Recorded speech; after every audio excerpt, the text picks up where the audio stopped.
Bona tarda a tothom i benvinguts a la segona conferència del cicle de conferències de l'any Vidal i Barraquer. Avui ens acompanya el don Miguel Ángel Vives, Dionisio Vives, que és arxiver diocesà de Toledo, i li agraïm la seva assistència i que acceptés la nostra invitació per participar en aquest cicle.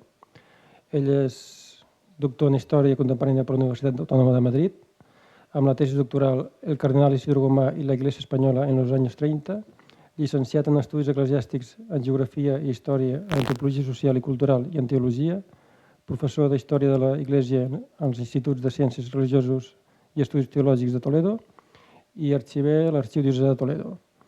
Membre del Consell Científic de Redacció de la revista Toledana, membre del grup d'investigació Catolicismo i Laicismo en l'Espanya del siglo XX, dirigit pel professor Feliciano Montero, de la Universitat d'Alcalá de Henares. També participa en projectes d'investigació La restauración social católica en el primer franquismo, 1936-1953, i Política y violencia y crisis de la democracia, un análisis multivariable, cuantitativo y cualitativo del caso español en perspectiva comparada, 1931-1939. És becari del Centre Espanyol d'Estudis Eclesiàstics de Roma del curs 2013-2014 i president de la Comissió de Pèrits en la història arxivística en la causa de beatificació i de canonització per declaració de martiri del servent de Déu Emili Martínez Martínez i companys. Avui el don Miguel Ángel ens parlarà sobre la figura del cardenal Isidro Gomà i Tomàs, fill de la Riba, i que va ser bisbe de Tarazona i arquebisbe de Toledo durant la Guerra Civil Espanyola i que va ser l'antagonisme del cardenal Vidal i Barraquer. Sense més preàmbuls, li passo la paraula al senyor don Miguel Ángel Dionisio Vives. Muchas gracias y sobre todo muchas gracias por esta invitación para hablar del cardenal Isidro Gomá y Tomás. Porque, bueno, cuando uno comienza su tesis doctoral, lo primero que le recomiendan es que, sobre todo si hace una tesis sobre una figura, que no se enamore del personaje.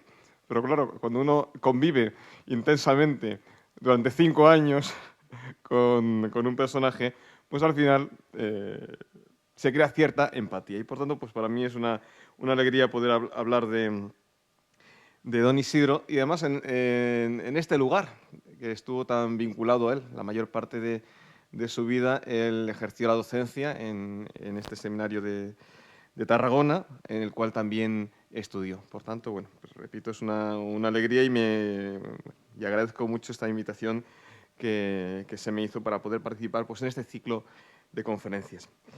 Intentaré presentar a grandes rasgos la biografía del cardenal y luego pues, centrarme en algún punto concreto.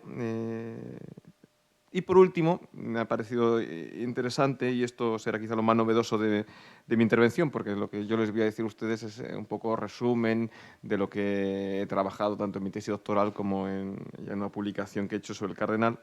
Pero me ha parecido oportuno, he estado trabajando estos días últimamente sobre la reconstrucción de la Iglesia de la Riba después de la Guerra Civil, en la que tuvo un papel central el cardenal. Bueno, pues sin más preámbulos, les paso a presentar el personaje.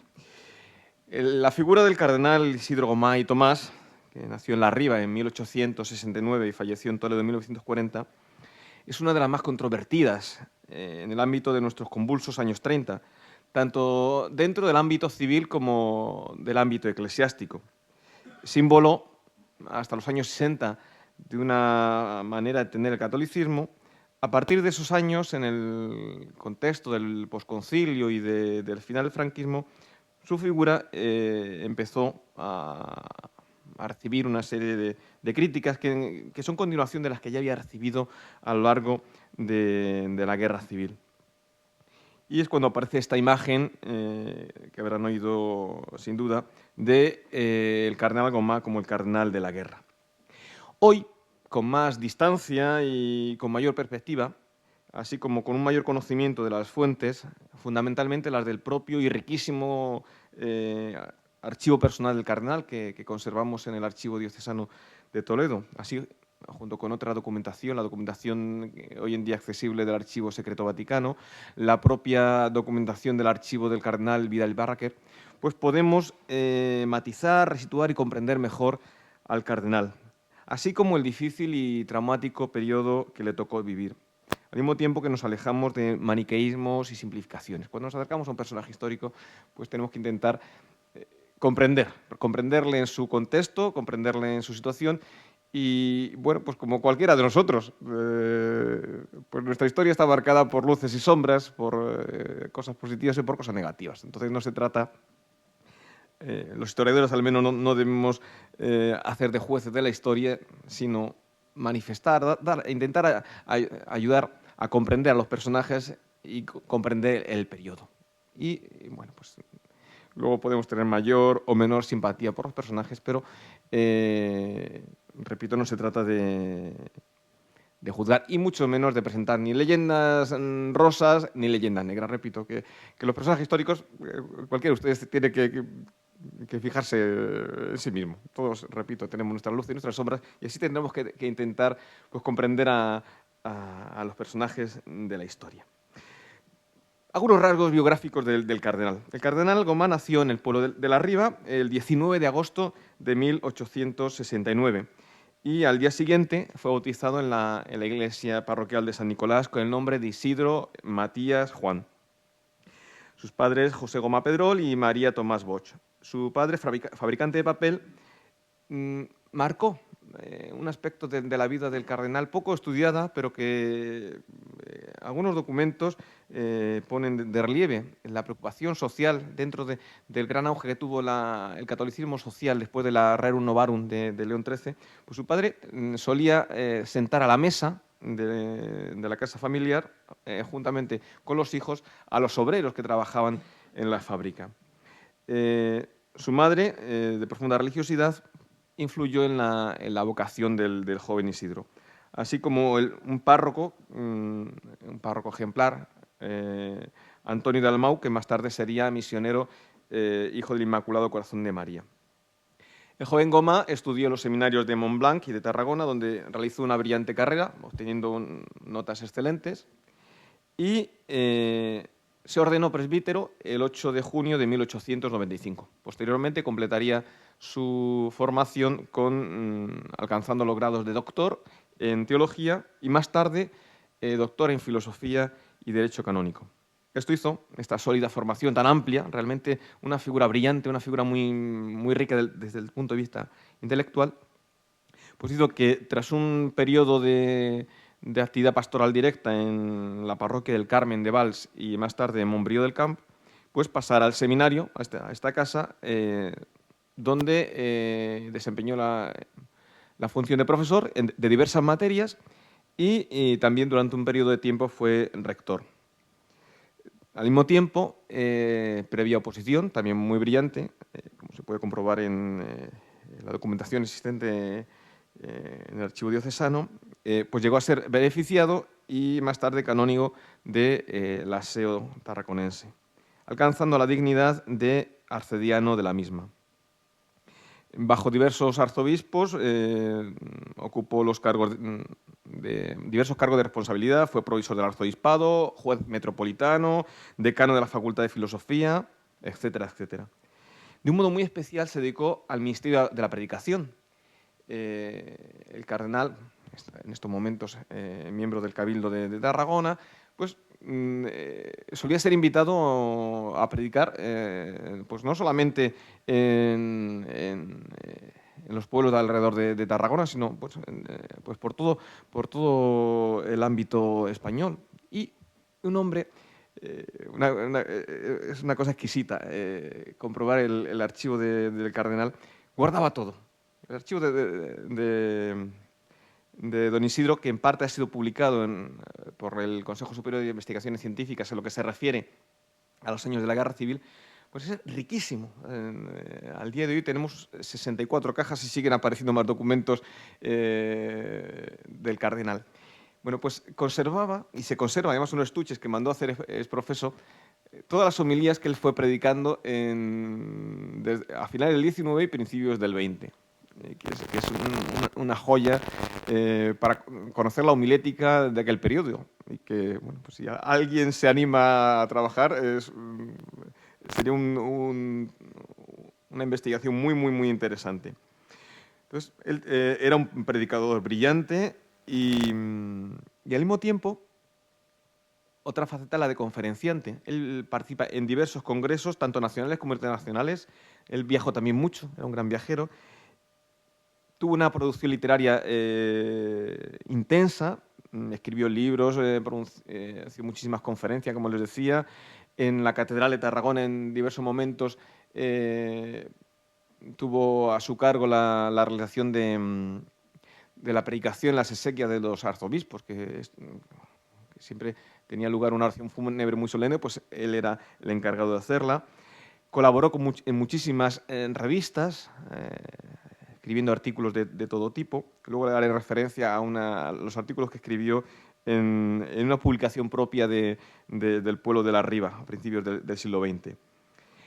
Un aspecto de Gomá también muy importante es su papel como promotor de la introducción del movimiento litúrgico. El próximo año se va a celebrar el centenario del Congreso Litúrgico de Montserrat, que trajo las nuevas corrientes del movimiento litúrgico que estaban desarrollándose en Francia, en Alemania, en Italia. Pues es uno de los pioneros en la introducción de este movimiento litúrgico. Él tuvo una conferencia muy brillante que el propio nuncio Ragonesi le pidió que esa conferencia fuera transformada en libro. Muchas de las obras de Gomá seguramente a ustedes les suenan porque eran auténticos bestsellers. Sus escritos sobre los evangelios, por ejemplo, es una obra muy conocida, y bastantes más. Otro aspecto totalmente desconocido y que se ha puesto últimamente de relieve es su papel como teólogo. Y un teólogo bastante conocido no solamente en el ámbito español, sino a nivel internacional. Fíjense, a principios de los años, en torno a los años 20 del siglo pasado, a raíz de un movimiento que inicia en Bélgica el cardenal Mercier, se pide a la Santa Sede que proclame como dogma de fe la mediación universal de la Virgen María. Entonces, la Santa Sede pide a diversos episcopados nacionales que constituyan comisiones de teólogos y que estudien el tema, especialmente en lugares donde había una mayor devoción mariana. Bueno, pues cuando desde Roma se escribe al nuncio en España, al nuncio Tedeschini, se le indica, juntamente con otros dos grandes teólogos de la época, Amor Rival, que era canónigo de la Catedral de Santiago, y el padre Bover, un jesuita muy famoso por sus estudios escriturísticos, se indica que participe, y además así, nominalmente, aparece el nombre de Isidro Gomá. Él tuvo una participación que se vio frustrada por su nombramiento como obispo, pero también es impresionante la labor que hizo de recopilación, y totalmente inédita, de cancioncillas, letras populares, escritos sobre la mediación universal de la Virgen María. Todo esto hizo que la fama de Gomá le llevara a ser escogido como obispo de Tarazona. En un primer momento iba a estar en el año 1927, iba a estar destinado a la diócesis de Vic, pero en el contexto bastante complicado de la dictadura de Primo de Rivera, finalmente se va a optar por enviarle a Tarazona. Y aquí en Tarazona, una diócesis pequeña, va a tener una intensísima labor como pastor, dándose cuenta de la realidad de su diócesis en el ambiente de la restauración, que bajo una cobertura de un catolicismo oficial, realmente él se daba cuenta de las carencias de ese catolicismo y de la falta de formación de los fieles, en primer lugar por la falta de una auténtica catequesis. Él promovió muchísimo la catequesis, que estaba o bien abandonada o reducida a rutina. Por eso impulsó en 1929 en Calatayud la Semana Catequística, que tuvo una gran resonancia. Realizó la visita pastoral por toda la diócesis. Y en este contexto tiene lugar la proclamación de la República. Sobre esto volveré con más detenimiento, pero sí hay que decir que a Gomá no le pilló con el pie cambiado la proclamación de la República. Él ya a finales de los años 20 era consciente de la situación crítica y la que se hallaban, y en algún escrito del año 30, ya sin hablar explícitamente de ello, hace referencia a un posible cambio de la situación estatal. Me refiero a la forma de gobierno. Y aquí hay que desmontar un mito de Goma. En mucha historiografía que se ha escrito estos últimos años, se presentaba a Goma como un conspirador contra la República desde el primer momento. Y esto, al menos desde lo que encontramos en los escritos, no solamente oficiales, sino sobre todo de la documentación privada, que es la que nos da en este sentido más pistas, esto no deja de ser una falsedad. Goma, desde el primer momento, y repito, volveré sobre este punto, insiste que, lo cual suponía para el catolicismo de la época un auténtico cambio o giro copernicano. Él asume, siguiendo la doctrina de la Santa Sede que se venía aplicando desde finales del 19, en concreto para el caso francés, que el catolicismo puede convivir con cualquier sistema político. Entonces, él, frente a los que indicaban que el catolicismo y la monarquía eran indisolubles, que será el caso del cardenal Segura, la caída de la monarquía suponía prácticamente la llegada del apocalipsis. Goma va a insistir, no. La Iglesia puede convivir con cualquier sistema político. El catolicismo puede conjugarse con cualquier tipo de organización estatal. No está vinculada sobre todo en este contexto, no está vinculada a la monarquía. Claro que las esperanzas que tenía Goma de que, una vez proclamada la República, pudiera llegarse a esta entente entre el catolicismo y el sistema republicano, bueno, fueron rápidamente defraudadas por el desarrollo del debate constitucional en el que se concreta finalmente una constitución de claro tinte anticlerical. Y entonces es cuando el cardenal opta por una línea, diríamos, de dureza frente a la República, que no una línea de derribo. Todo lo contrario. Goma, en diversos escritos va a existir la necesidad de una reforma constitucional que envuelva, porque para Goma, como veremos, lo que era inconcebible era la separación Iglesia-Estado, pues él va a propugnar, pero dentro del sistema republicano, como por otra parte también propugnar el propio presidente de la República, Alcalá Zamora, una reforma constitucional que permitiera recuperar el papel del catolicismo en la vida nacional. Y aquí sí que podemos constatar una línea diversa, distinta a la que siguió el cardenal Vidal y Barraquer. Frente a la línea dialogante, frente a la línea de buscar consenso del cardenal Vidal, Goma se va a alinear con aquellos que creen que la respuesta tiene que ser una respuesta dura.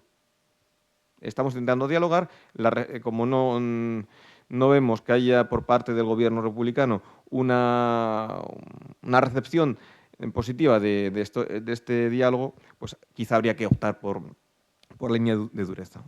Repito que el cardenal Vidal va a proseguir, a pesar de la creciente legislación anticlerical, va a continuar apostando, juntamente con el nuncio Tedeschini, por una línea de diálogo.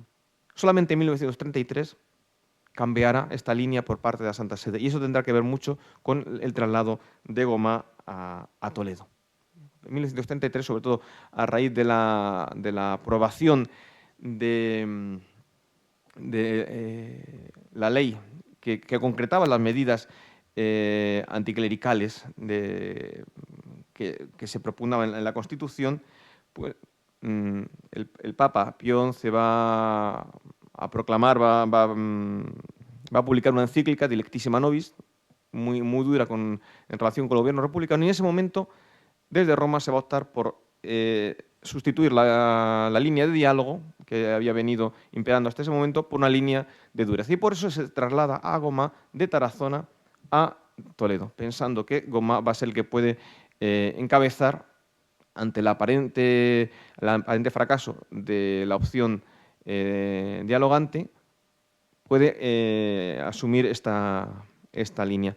¿Qué ocurre? Que justo en ese momento se producen las elecciones en las que el gobierno de centroizquierda pierde las elecciones, sube al poder o comparte el poder la CEDA, y entonces esta línea de dureza legislativa anticlerical pues se aminora, se atenúa, incluso que prácticamente desaparecen, con las leyes permanecen, pero no se aplica, con lo cual esa opción que se hace por una firmeza frente a la República realmente no se llega a realizar. Es más, incluso en estos momentos se planteará la necesidad, que luego no llegó a buen puerto, de bien redactar un nuevo concordato, bien alcanzar lo que se llamaba un modus vivendi entre la República y la Santa Sede. Una vez nombrado para Toledo, que suponía pues, para Gomá el final de su cursus honorum, pues Gomá va a trasladar a un ámbito, diríamos, de mayor proyección sus preocupaciones en Tarazona. Y una de sus preocupaciones había sido la crisis vocacional que se percibía. Y en ese sentido, Gomá, que era un hombre que no se dejaba vencer por las dificultades, pues planteó la Semana Pro Seminario de 1935, que tuvo un éxito no solamente nacional, sino una repercusión internacional, y que fue, de alguna manera, el arranque de una nueva pastoral vocacional. Es verdad que los frutos de esta Semana Pro Seminario no se van a ver, porque al año siguiente, con el estallido de la guerra, pues muchas de sus propuestas van a quedar totalmente en aire, pero marcarán algunas de las líneas de los seminarios en los años 40. En 1935 se le crea cardenal, que realmente el título que se me asignó a esta conferencia sería a partir de este momento, del año 35. En diciembre del año 35 es nombrado cardenal del título de San Pietro in Montorio, y que suponía de alguna forma un respaldo por parte del Papa a la actuación que venía realizando. Gomá desde el primer momento se pone a trabajar pues, en la reorganización de la acción católica, y tiene que afrontar la difícil situación surgida a raíz de las elecciones de febrero del año 36. Esas elecciones del 16 de febrero suponen la victoria del Frente Popular, y con ello se reinicia lo que sería una línea dura de aplicación de las leyes anticlericales del primer bienio republicano. Además, coincide con un crecimiento paulatino de la violencia. La primavera de 1936 fue una primavera de gran violencia, y esa violencia, en unos ámbitos en los que también se manifiesta, es la violencia anticlerical. De tal manera que ya el mismo día siguiente de las elecciones empiezan a quemarse iglesias. Se quema una iglesia en Carabanchel, otra iglesia en el pueblo de Barreda, en Santander. Y según va pasando los meses, esa violencia anticlerical va a más. Muchos párrocos son expulsados de sus parroquias, ya iglesias son incendiadas, hay algún intento de asesinato. Entonces Gomá, en este momento, pues, va a preocuparse mucho por la situación de su clero. Tiene varias intervenciones en las que invita a los sacerdotes a no entrar en política, que para Gomá era uno de los problemas fundamentales. Él insistía una y otra vez en la necesidad de un clero no politizado, y además va creando y va invitando a una preparación, y que eso también explica mucho de lo ocurrido, o mucha de la respuesta a partir de julio del 36, va invitando a una preparación espiritual ante un posible martirio. Se va creando al menos en el caso del presbiterio toledano, y yo creo que también esto sería aplicable a otros presbiterios, una mentalidad martirial, de preparación. Se puede ver en cartas de sacerdotes a la curia, pues, que están indicando, ante el clima de violencia que va creciendo en sus parroquias, bueno, pues cómo van meditando los textos de la Pasión de Jesús, cómo van leyendo vidas de santos mártires, van leyendo el martirologio. Entonces se va creando esta especie de ambiente martirial que explica muchas de las respuestas a partir de julio. El estallido de la guerra le pilla a Goma en Tarazona, donde había ido a ordenar obispo a su canciller secretario, don Gregorio Modrego Gasaus, que después, en los años 40, será arzobispo de Barcelona. Gregorio Modrego era canónigo de Tarazona y había estado muy vinculado a Gomá desde los tiempos en que este era obispo de la sede de Tarazona, y tenían previsto la ordenación el 25 de julio. Gomá marcha de Toledo. Y esto también es importante. A veces se ha presentado en esta propaganda que se hacía sobre Gomá como un posible golpista. Gomá no sabía nada de lo que iba a ocurrir. Sabía lo que todo el mundo podía intuir en esa primavera, que algo puede pasar.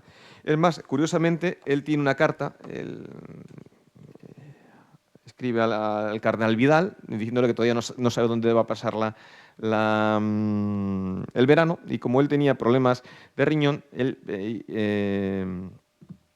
estaba buscando un balneario en la provincia de Girona para pasar allí unos días. Y entonces, en esa carta, él indica, bueno, que una vez que ordene obispo a Modrego, pues piensa coger el 22 de julio un tren para Barcelona. Bueno, pues, posiblemente si hubiera cogido ese tren no estaríamos aquí hablando dando esta conferencia. Entonces Gomá, de Tarazona, se va a dirigir a Navarra. Él va a estar allí prácticamente durante toda la guerra, y él, desde Navarra, pues va a asumir un nuevo papel que va a ser el de cabeza, en un momento en que los demás obispos están, pues muchos han sido asesinados y otros están totalmente, diríamos,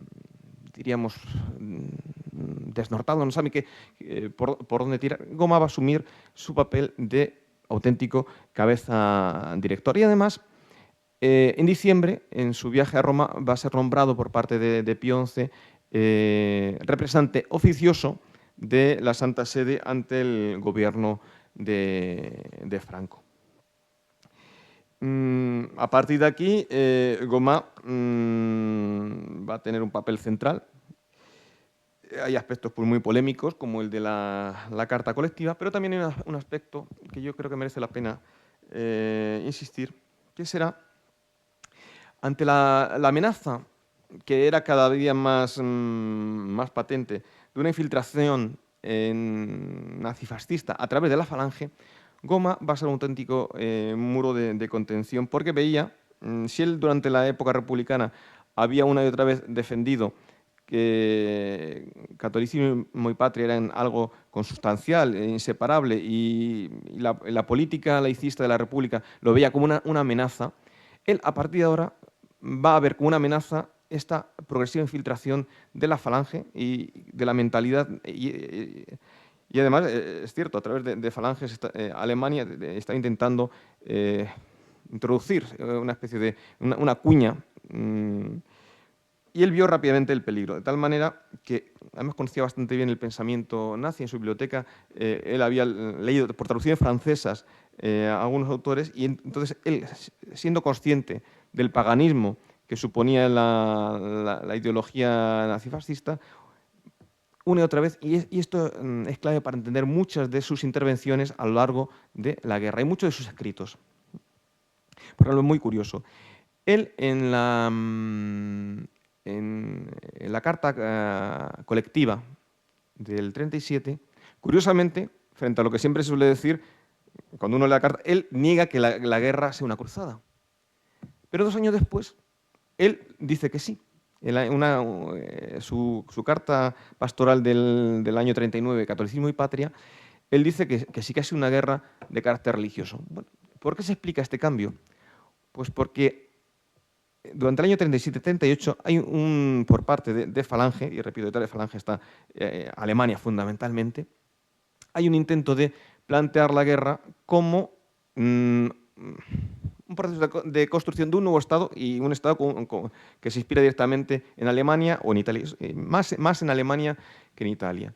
Entonces, en este nuevo Estado pues, se consideraba que el catolicismo era una parte importante, pero como una parte de un sustrato cultural, pero sin que tuviera un papel esencial. Claro, Goma va a reclamar esta centralidad del catolicismo y además una y otra vez se va a enfrentar en intervenciones que no trascendían. Esto, curiosamente, la imagen que tenemos es de una especie de concordia, pero en numerosas intervenciones que él tiene va a intentar cortar esta infiltración.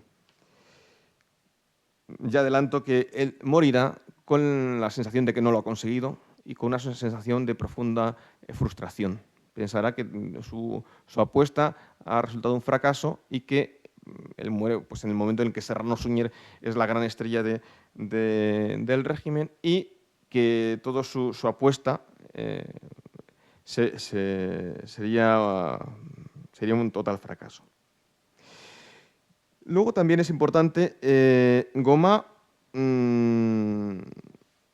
que era defensor de la colaboración con el Estado, al mismo tiempo no podía tolerar que el gobierno se inmiscuyese en cuestiones meramente eclesiásticas. Él siempre va a ser un celoso defensor de la independencia eclesiástica y por eso se va a oponer tanto a esta infiltración paganizante que venía de Alemania como a otros problemas que van surgiendo. Cuando al final de la guerra el gobierno prohíba la difusión y publicación de su carta pastoral Lecciones de la guerra y deberes de la paz, él lo va a ver como una intromisión intolerable porque considera que en el ámbito de la predicación el gobierno no tiene por qué decir nada.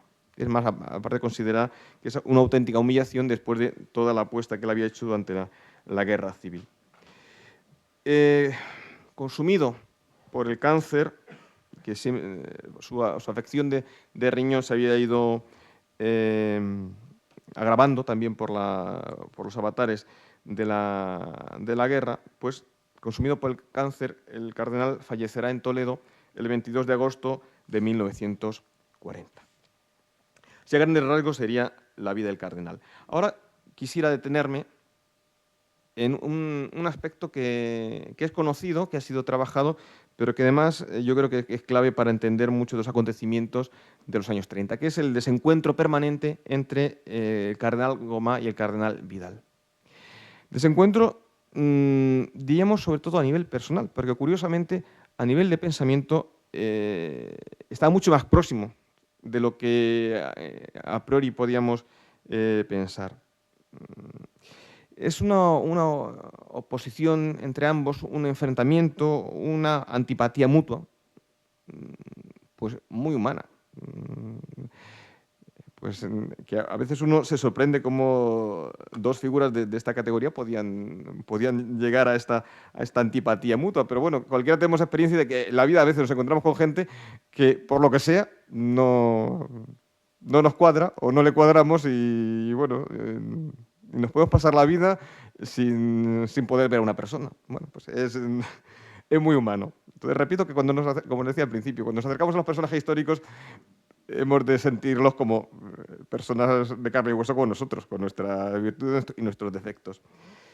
Entonces, esta antipatía, esta oposición entre ambos, marca muchas de las actuaciones privadas y públicas de ambas figuras.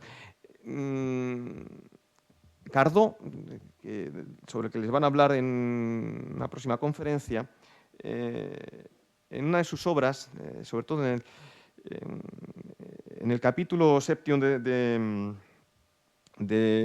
la historia espiritual de las dos Españas, ese capítulo séptimo, que él hace publicar más tarde del libro original, pues explica muy bien el origen de este enfrentamiento entre Vidal y Goma.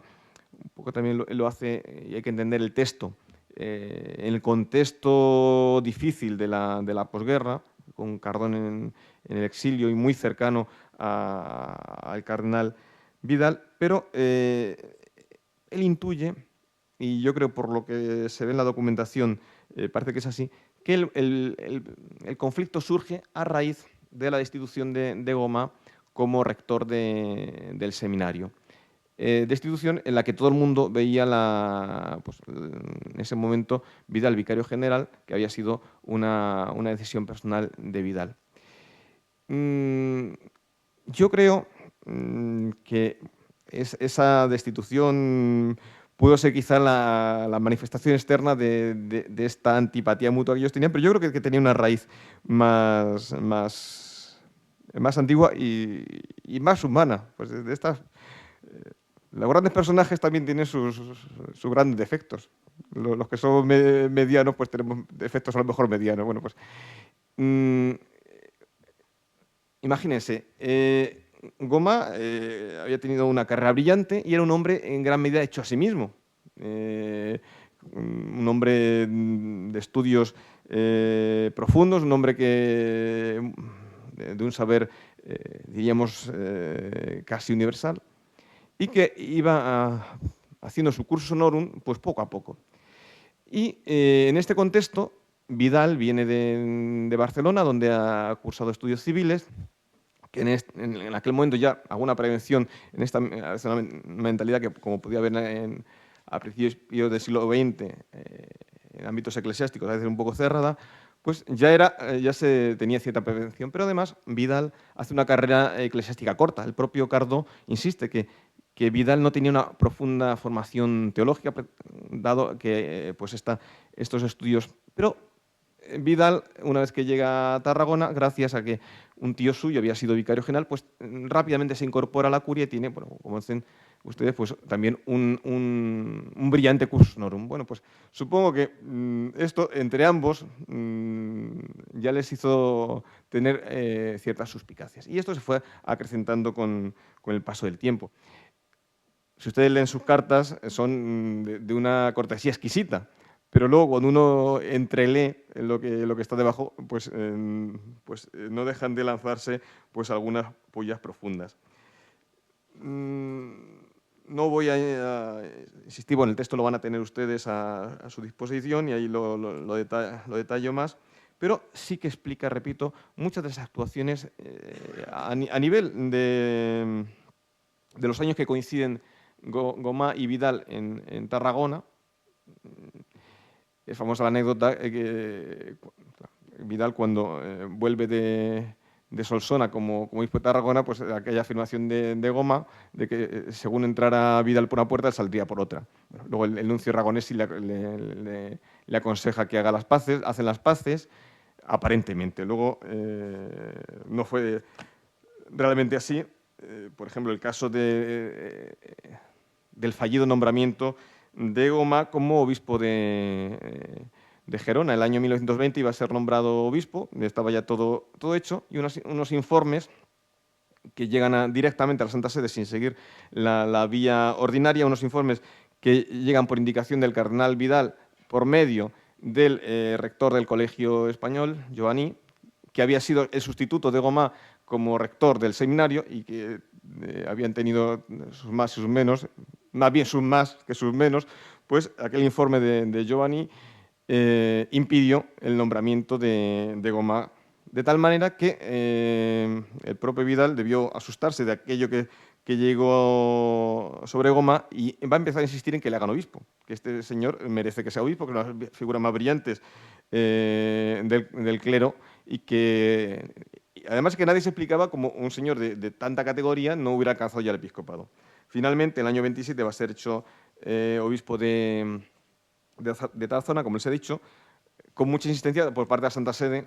Incluso le llega a pedir el nuncio al cardenal Vidal que le diga explícitamente: usted se reafirma en aquel informe que se dio, y Vidal dirá: no, pues no, ha cambiado, ha mejorado Goma.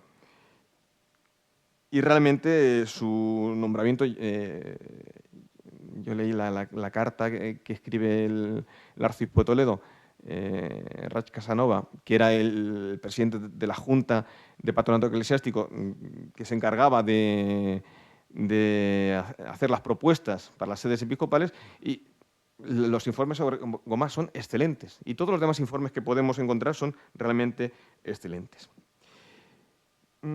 Bueno, el tiempo pasa más rápido de lo que yo esperaba. Entonces, bueno, voy a insistirles o voy a presentarles alguna cosilla. Creo que merece la pena detenerse en lo que les decía antes de la relación entre Gomá y la República, porque esto es quizá poco conocido. El año 30, como ya les indiqué, Gomá en Tarazona escribe una carta pastoral en la que los deberes cristianos de la patria, de marzo del año 30, en los que él, ante la caída de la dictadura de Primo de Rivera, ya atisba que detrás de Primo va a ir el rey. Entonces, él empieza a reflexionar sobre cuáles son los deberes, la actuación de un católico en una situación así. Y él, sin nombrar la República, ya habla de un cambio de estructura política. Es una referencia no demasiado explícita, pero real, y que nos permite ver a un Gomá bastante al tanto de la situación política, social, que podría a priori pensarse por estar en una diócesis pequeña y marginal como era Tarazona. Una vez que se proclame la República, él va a escribir otra carta pastoral, los deberes de la hora presente, y tiene un capítulo titulado precisamente Catolicismo y República, en las que se refiere a las relaciones entre la religión católica y la forma de gobierno republicana. Gomá no se decanta por una forma política u otra, sino que indica que todas son compatibles con el catolicismo, no estando el catolicismo ligado a ninguna en concreto, ya que no existe ningún tipo de principio dogmático o moral que imponga, ni siquiera que recomiende una determinada forma de régimen de gobierno. Él, profundo conocedor de la historia, señala cómo el catolicismo a lo largo de su historia pues ha ido conviviendo con todas las formas y tipos posibles de sistemas políticos. Recalcando la doctrina pontificia, él señala que la Iglesia reconoce a todos los poderes constituidos. Y recuerda que en cuanto él tiene una buena formación tomista, entonces, inspirándose en Santo Tomás, recuerda que en cuanto a la doctrina sobre cuál es la mejor forma de gobierno, tampoco existen preferencias. Y frente a los que señalaban o ponían reparos al sistema republicano, porque decían que era anticlerical por naturaleza, él va a recordar en este capítulo los abusos que la institución monárquica había cometido en Europa a lo largo de los siglos contra la Iglesia. Y los contraponía a la buena relación existente entre la Iglesia y los sistemas republicanos en Sudamérica. Entonces, él confiaba, y así lo expresa, que en la nueva situación se rectificara el tradicional carácter anticlerical, y dice, así quede definitivamente purificado el nombre de república de la mala nota que se le atribuyó. Insistía una y otra vez en la obediencia a la autoridad legítima, a la que los católicos debían de prestar respeto y colaboración. Gomá reconocía con tristeza, y esto aparece una y otra vez en sus escritos, señalando la gran decadencia del catolicismo bajo la cobertura aparentemente brillante de la Restauración, un catolicismo que se caracterizaba por una poca formación de los fieles, un catolicismo a veces muy rutinario, un catolicismo poco profundo, y él por eso insiste en cómo los católicos tienen que participar en la vida pública. Y como hasta ahora pues no se ha hecho. Y señala la parte, además lo señala con tristeza, la parte de culpa propia por parte de la Iglesia en la situación que se estaba atravesando. Recordaba que todo poder, fuera cual fuese la forma de gobierno que la sociedad se hubiera dado, provenía de Dios, siendo este principio, él excluye, eso sí, el principio de soberanía nacional porque considera que este principio, que niega la soberanía de Dios, pues es un primer paso para el ateísmo. El desarrollo del debate constitucional, como les dije antes, pues supone para Gomá una clara decepción y entonces él afirma su equivocación al creer que este concepto de república se había liberado por fin de su connotación anticlerical. Y esta constatación es la que le lleva a adoptar la línea dura de resistencia, pero siempre dentro de la obediencia a los poderes constituidos. Él insiste una y otra vez que hay que distinguir entre el acatamiento al gobierno legítimo y la resistencia ante las leyes injustas. Por ello, se preocupaba por la participación de los católicos en la vida pública para poder reformar desde dentro estas leyes antieclesiales. A lo largo del periodo republicano, una y otra vez aparece de nuevo su definición clara de que el catolicismo y la república son compatibles. Cuando va a entrar en Toledo, una entrevista que le hace en la prensa, dirá: la Iglesia no es monárquica ni republicana, acata en todo gobierno los poderes constituidos. Y así en otro de esto dice: la Iglesia no es incompatible con ningún régimen político. La Iglesia ha convivido y ha colaborado con el Estado con toda suerte de formas de gobierno.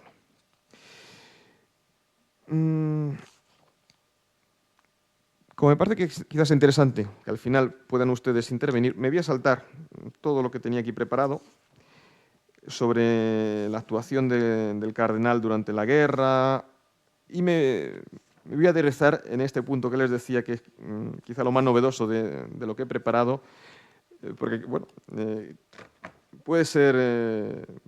al menos, no sé si hay gente de la Riba aquí presente, pero les puede interesar, está el párroco. Bueno, pues la intervención de Gomá en la reconstrucción de la iglesia de la Riba. Gomá, en todos sus escritos, demuestra siempre un profundo amor hacia su pueblo natal. Solía pasar allí sus vacaciones, disfrutaba de los paseos por el campo y allí desplegaba pues una de las aficiones un hobby que era realmente le apasionaba, que era la fotografía. Era un gran aficionado a la fotografía. Bueno, realmente en la vida de Gomá uno se encuentra con algunas aficiones. Una persona que nos aparece como un gran intelectual, un hombre de estudio. Bueno, pues aparte de la fotografía, que él era un gran experto en fotografía, le encantaban también los trabajos manuales. Él tenía en una sala del Palacio Arzobispal de Toledo un taller de carpintería y él hacía allí sus trabajos de carpintería. Además, le encantaba encuadernar libros. Él, que era un gran bibliófilo y un escritor, como decía, empedernido, pues sabía, hacía a veces encuadernaciones de lujo de sus obras. Pues bien, él disfrutaba, y otra vez insiste en ello, cuando iba a la Riba, pues de los paseos por el campo, de los paisajes. Y a principios del siglo XX, antes de ser nombrado obispo, él colabora con una publicación local, mensual, El Brugent, que hace referencia a un torrente de la Riba. Y entonces, dentro de ese ambiente regeneracionista de principios del siglo XX, él tiene muchos artículos curiosísimos. Él habla pues, desde... él va exponiendo mejoras que tendrían que realizarse para que la vida de sus paisanos tuviera mayor calidad. Bueno, pues él habla desde la construcción de carreteras a la conducción de agua. Él tiene una serie de artículos sobre el uso que hay que dar al agua. Bueno, pues, realmente curioso. También habla sobre doctrina social de la Iglesia. Bueno, pues todo esto hace que cuando, al acabar la guerra, el cardenal visite pues casi inmediatamente su pueblo de la Riba, él lo va a manifestar. Luego, cuando se publique el texto, incluiré una carta que él dirige a sus paisanos de la Riba, en la que él, conmovido, señala que uno de los momentos más duros de su vida fue entrar en la iglesia de la Riba y contemplar cómo había quedado después de la guerra. Es decir, él recuerda pues, los grandes momentos que ha vivido allí, desde su primera comunión, el primer pontifical que había celebrado como obispo, la primera misa que había celebrado allí. Y entonces él, de una forma dramática, va a invitar a sus paisanos a colaborar en la reconstrucción de la iglesia. Y él fue el primero que se puso manos a la obra, de tal manera que la reconstrucción material y espiritual de la parroquia. De tal manera que él lo va a tomar como cosa propia. Incluso él indicará al vicario general, a Salvador Rial, que de la Riba se encarga él. De tal manera que va a visitar, va a buscar a un arquitecto de Barcelona, Santiago Casulleras, y le va a encargar la reconstrucción de la iglesia. Entonces, en el Archivo Diocesano de Toledo conservamos todo un dossier con los documentos de esta reconstrucción, bueno, el proyecto que presenta el arquitecto Casulleras, las correcciones que hace el cardenal, las indicaciones que hace de que quiere que se haga una buena obra, en el sentido de calidad. Incluso él insiste, baja detalles, y cuando una familia quiere donar una imagen, el encargado de la parroquia, Jaime Torre, le escribe, pues vamos a ver, ¿la aceptamos o no? Porque Gomá no quería imágenes de mala calidad, no quería imágenes de escayola, sino, vamos, hay que aceptar estas donaciones si son de calidad. Él se va a preocupar muchísimo por la recuperación de la imagen del Santo Cristo, pero la va a pagar él.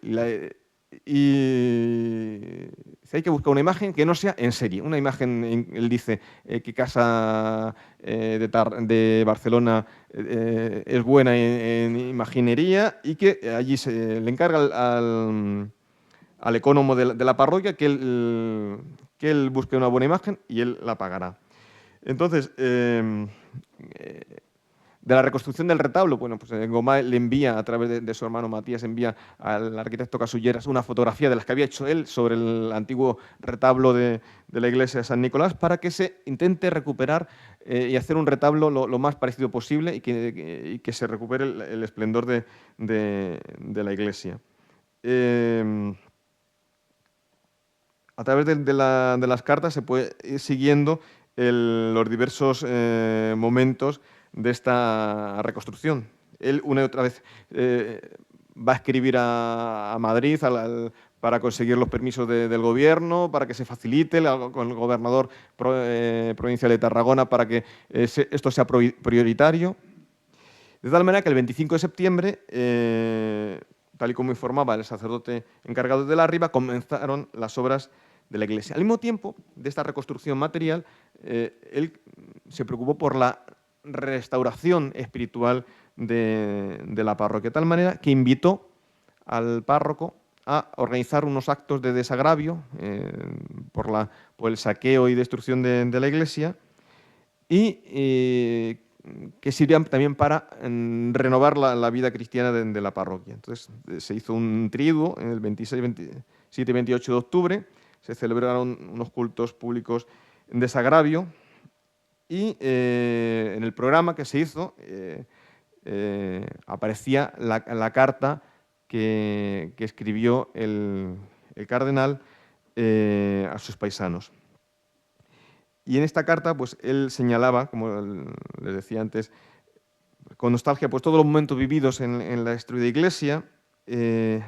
Recordaba pues cómo los jóvenes del pueblo el jueves y viernes santo sacaban en procesión la imagen del Santo Cristo, ese Cristo ante el que se habían postrado todas las generaciones del pueblo. Entonces insistía en que, y expresaba su deseo en que se restaurase lo antes posible la iglesia parroquial.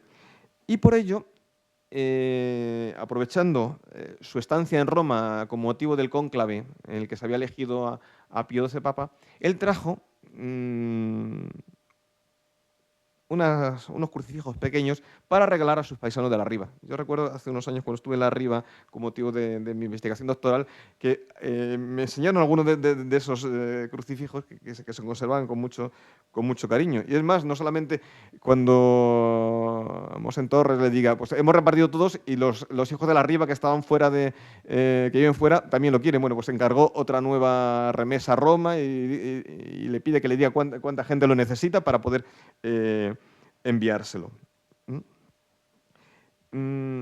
Se preocupó, bueno, el día 29, para terminar con estos actos, el día 29 de octubre tuvo lugar una fiesta solemne después de este triduo.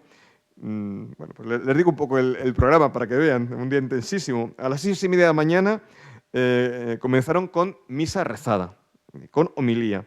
Después de la misa rezada con homilía tuvo lugar la misa solemne de comunión general, con una plática, y luego se bendijo la cruz de los caídos.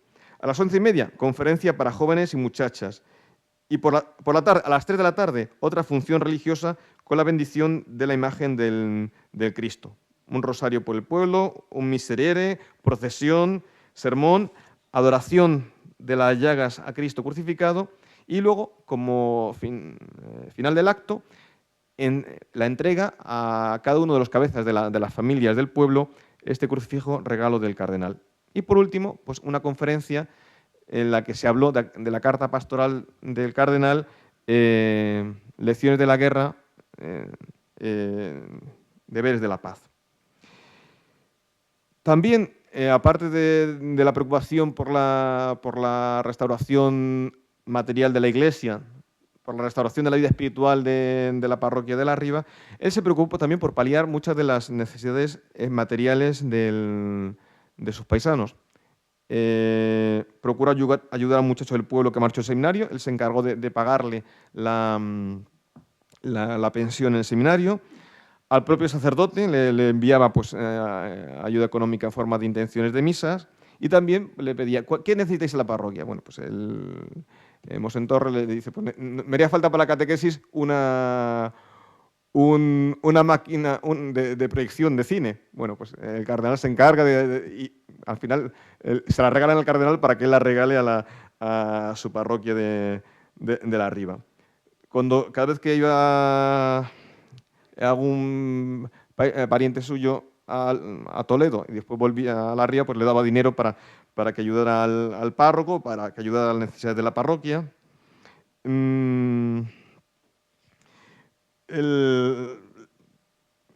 Pagó las más de 3.000 pesetas de la época que costó la imagen del Santo Cristo y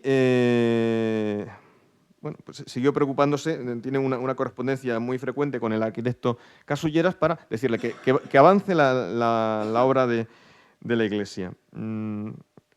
Se pone en contacto con escultores para que las imágenes como os decía antes, las imágenes que se envíen al pueblo sean de calidad, incluso algunas que se regalan y que no se ajustaban a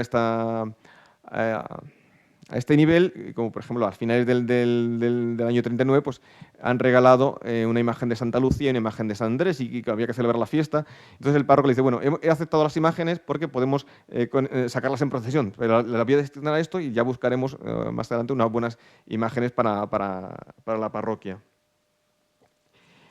Es interesante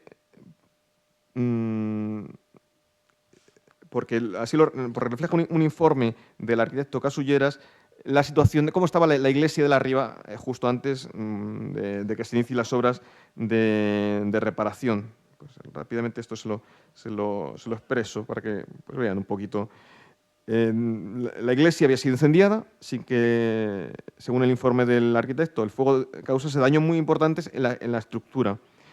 Pero posteriormente se habían ido produciendo daños. Se habían derribado 2 capillas laterales, se había destruido el presbiterio, se habían quitado las gradas, se había rebajado el piso.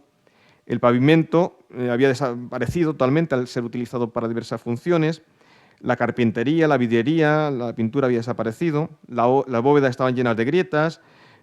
había huecos en los paramentos, los zócalos y pilastras en su parte inferior habían quedado totalmente destruidos, el arquitrabe se habían caído elementos de la decoración, los plafones del crucero también se habían venido abajo al estar las ventanas sin cristales, las pinturas murales habían sufrido muchos daños y sobre todo insistían que la pérdida más importante había sido la del magnífico retablo mayor y los retablos laterales.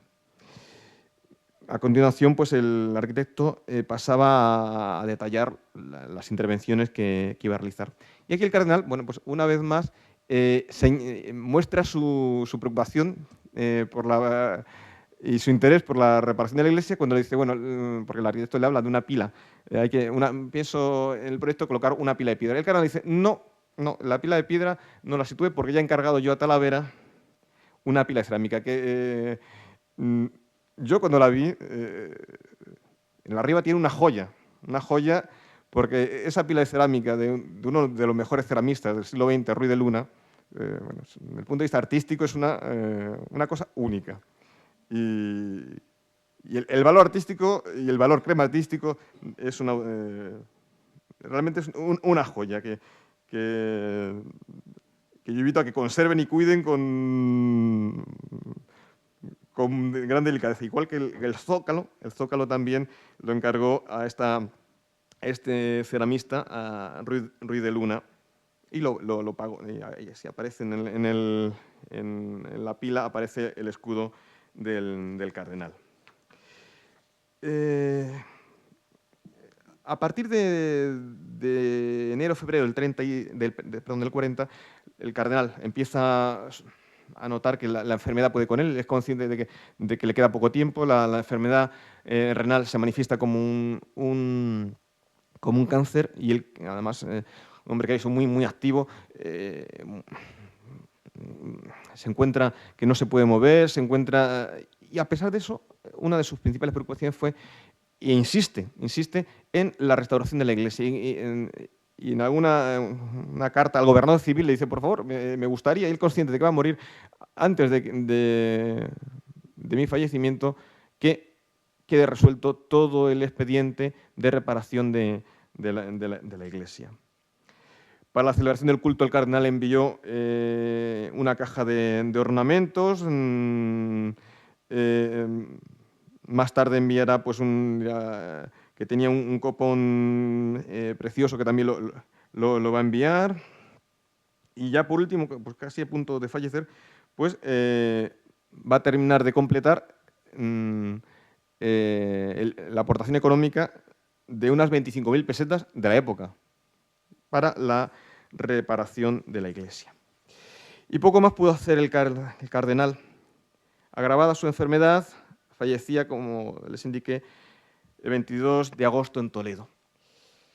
Y termino mi intervención con una frase que el cardenal redactó en su testamento espiritual y que bueno, pues les quisiera dejar pues, para que, independientemente de que la figura del cardenal, repito, puede ser polémica por unos u otros aspectos.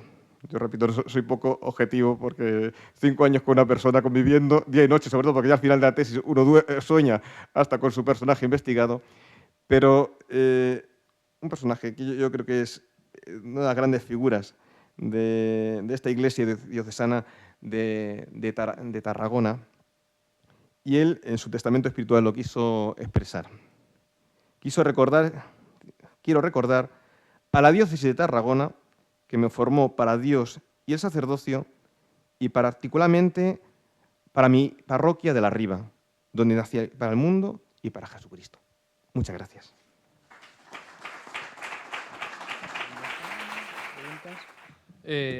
Agradecer otra vez la conferència del doctor Miguel Ángel Dionisio Vives. Recordar que el dijous tenim el pare Valentí Serra de Manresa, que farà la conferència del cardenal Vidal i Barraquer i Església al seu temps, i això és tot. Muchas gracias. Muchas gracias a vosotros.